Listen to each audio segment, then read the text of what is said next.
All right then, let's talk about New Zealand, South Africa a little bit more, which seems appropriate given that right now I'm at a rugby club near me. Well, there's a family function about to start, hence I'm dressed up a little bit.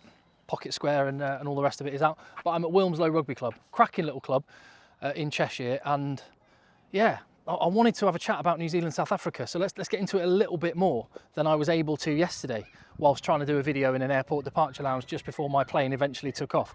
So yeah, I'm going to go and sit in the stand and talk about it. And if you appreciate the content in the channel, and if you love your rugby, hit that like button, give me a thumbs up, because it helps the algorithm tell people that I even exist, which a lot of people don't even know, because it's just me on my own talking rugby, and I'm going to be at the Rugby World Cup, so also hit subscribe for more videos that are coming very soon. So as I say, I was in the airport yesterday waiting for my flight, and I was watching the game on my phone, which you always miss a little bit of something when you're watching on your phone, but I also literally missed a bit of the game because I couldn't watch the whole thing. I was getting on the plane as the full-time whistle was going, and I was hurriedly trying to get a video out. So I've watched it again this morning, and I just had to make another video because I'm in awe of this game in so many ways. But I want to start with the side that lost, New Zealand, because before I talk about the fallibilities that they showed in their game and the knocker to their confidence and stuff, I just got to talk about, and I've got to acknowledge the class that they showed. The fans have been absolutely brilliant, and New Zealand fans have taken defeat brilliantly. Real humility. They've said, well played, South Africa. The players were exactly the same. Dane Coles is a class act, and as much as he winds his opposition numbers up on the field, he just does rugby right, and New Zealand do rugby right, and I've been very impressed with the last 12 or so hours since the game, how they've responded, and also how they're not panicking. Because New Zealand, it's weird, isn't it? The momentum that they've built up has just all of a sudden stopped in its tracks. New Zealand were favourites, the bookies' favourites for the World Cup this time yesterday, before the game. But surely, I haven't seen the odds, but surely that's changed. It's interesting, isn't it? I can't help, I made the point yesterday, and I can't help but think about sorry, there's my kids and nieces and nephews, you might be able to hear in the background, out on the rugby pitch. You can't help but think 4 years ago, when New Zealand had a handy win against South Africa in the first game, and it all changed 7 games later, when it was South Africa winning the Webb Ellis Trophy. So this doesn't define either team. And for New Zealand, they will bounce back. There are some issues, and discipline was one of them, yep. Also, watching it again, Sam Cane, he got the yellow card and he got replaced in that second half, and that felt a little bit symbolic, especially when you compare it to Sia Khaleesi, who was coming back into the South African team and just looked imperious. And it's the difference that guy makes for South Africa is incredible. It's way more than him as a rugby player. I don't know what it is. There's just a calmness and a confidence that comes when that guy is on the field, and he's just a special human being and a special rugby player. But what he adds, even over and above his rugby playing, which is amazing, by the way, is an intangible that New Zealand don't have in Sam Cane. Now, Sam Cane's actually been playing really well. He had a good rugby championship, just as a pure rugby player. But that little something that you can't quite quantify as a leader, not everyone has it, and I think New Zealand are lacking that character. South Africa have been lacking that character, but man alive, have they got it back. Got to talk about the pack. I mean, that's a humbling 80 minutes for New Zealand's pack, who were, let's not forget, only 6-7 weeks ago, doing basically the reverse. How has it turned around so dramatically? Part of that is Tyrell Lomax, and he's going off early. But it just felt, I mean, so is it the case that New Zealand have arrived more recently than South Africa and they had the travel in their legs? It could well be just that simple, you know. And if that is the case, then the margins at the top level are small, and you can change that and turn it around easily. And 2 weeks is a lifetime, and New Zealand can be tip-top and on it. So maybe it is as simple as that. But South Africa, it wasn't. This is the thing. I've talked about this with England. So I'm an Englishman. I'm going to relate it to England a little bit. One of the issues with England is they're so predictable because they don't have a range of threats. And actually, it's when New Zealand have looked great in the Rugby Championship when they have a range of threats. They kicked really well. which meant the wingers would go back and then they'd use the outside. England are trying to use one tactic predictably. When you have a range of threats, it makes every single one of the tools in your box all that more useful and dangerous. And South Africa have got such an all-round balance to their game. It really has moved on in 4 years, hasn't it?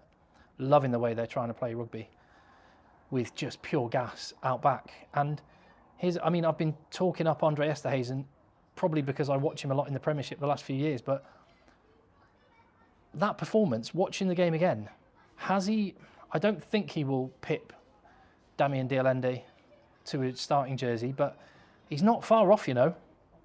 He's not far off. Likewise, I don't think Kane Moody will start in the game against Scotland, but he's not far off. And it's a little bit like Ireland, when you see the next cab off the rank, there's very little to choose. Again, there's going to be an amazing winger or two not in the starting 15 in that South Africa backline. They're in a very, very good place. And I don't want to, again, swing to big judgments on the strength of one performance, because they have had games where they've flattered to deceive recently, but that was something else. That was something else. Frans Malherbe. He might be one of the most valuable players at the World Cup for what he is able to do on nights like last night. It was, yeah, that was a frightening performance.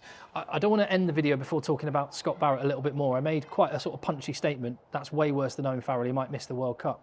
And it was pointed out to me a lot in the comments that Scott Barrett's yellow card, second yellow card, was not upgraded to red. Is that definitely the case? I think it is. And if that is the case, look, I don't want to lead any sort of witch hunt. I don't want to be part of any sort of witch hunt. I just want to call a spade a spade. A lot of people have said that wasn't upgraded to a red card because it wasn't direct head contact. Hey, maybe it's the case that that wasn't direct head contact by Scott Barrett. But I mean, anyone who's played the game, if you've played the game, you'll know. I've played the game. And whether it's at, you know, levels like this in a local rugby club, or whether it's, you know, at elite international rugby, if you've played the game, you know what a cheap shot is. And what Scott Barrett did to Malcolm Marx was completely unnecessary and was the definition of a cheap shot. And a lot of people use the word dirty to describe Owen Farrell as a rugby player. Sorry to bring up Owen Farrell again, but it's been a very high profile recent story that sparked interest from rugby fans around the world. What Owen Farrell did was poor technique. It wasn't dirty. What Scott Barrett did was dirty. Or, no, maybe it was just clumsy. It could have been, but it was closer to being dirty than I mean, you don't see gouging and punching and stamping and stuff on a rugby field anymore, which is great. The game has never been safer, never been cleaner. But what Scott Barrett did, when it happens, that's the stuff that I have to call out. Clumsy tackles where you get it a little bit wrong and you end up accidentally hitting someone high, fine. I don't have a problem with red cards or even suspensions. But outrage, we should save outrage for things which are, you know it when you see it. And that was one of those moments where anyone who's played the game thought, dropping 110, 115 kgs on someone with your shoulder when they're lying on the floor completely out of the game and it had no impact on the match whatsoever, that's bang out of order.